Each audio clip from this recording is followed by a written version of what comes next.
Welcome back into Eye on Agriculture. I'm Brityne Rucker. Supreme Court justices peppered attorneys with questions last week over Proposition 12, a California animal housing law that would have nationwide impacts. We are speaking with Roger McEowen, author and professor of agricultural law at Washburn University, to give us the latest on where this stands right now. Roger, as always, welcome.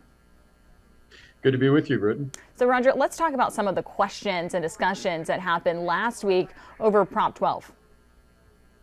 Well, it was a fascinating oral argument. It actually went on for a good 2 hours, and that's longer than many oral arguments are. And really, the court's questioning focused on a couple of lines, and they really kind of came down to potential retaliation by other states if California is allowed to do this. And of course, California doesn't produce pork, so to speak, maybe less than 1% of the national market, but they consume 13% of pork products.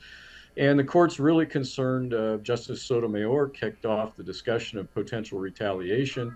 Justice Kagan chimed in, Justice Alito on the same issue.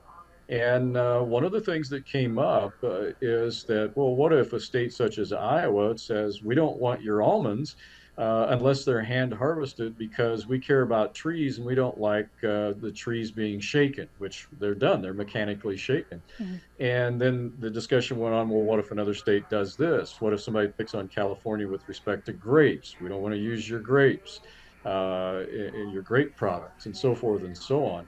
And then the question kind of turned Britain to, well, is there an easier way for California voters to get their way here, which is really the concern. And there were other justices that were concerned about, well, this was passed by California voters. We don't want to get into overturning an election or a voter approval on this.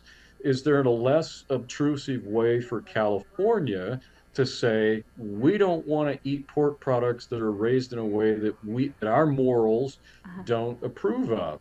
And one of the justices asked the question, will labels satisfy? Can you label these products? Will that satisfy this? And both parties said yes. So they may try to thread the needle here, even though a lot of them don't like dormant commerce clause. And Justice Thomas absolutely says the dormant commerce clause does not exist. Maybe this is what they're thinking here. So, Roger, sounds like a lot of what ifs in the air. Where does this stand right now? Well, this case is positioned on a motion to dismiss, so we haven't gotten to the merits of it yet. And so the case was dismissed by the Ninth Circuit. And so the question before the Supreme Court is, was that appropriate? And of course, the producers are saying, no, that wasn't appropriate. California is saying, yeah, dismiss the case, make it go away. And Justice Thomas asked the question, well, can this be addressed by federal legislation? Can the Congress deal with this? And the answer was yes. And there was an attempt in a farm bill a number of years ago to do that.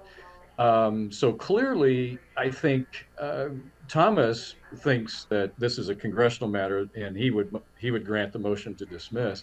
I'm not sure that there are four others that would agree with him, though. I think it probably does survive a motion to dismiss, kicked back to the Ninth Circuit with some guidance from the court saying California needs to show that there is not a less burdensome manner to accomplish their goal here. I think that's probably where this is at.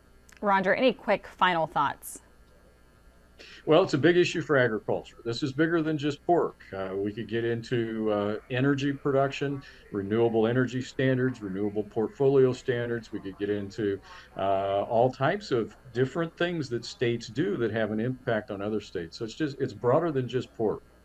As always, Roger, thanks so much for coming on and chatting with us. Everyone stick around. Eye on Ag will be back after the break.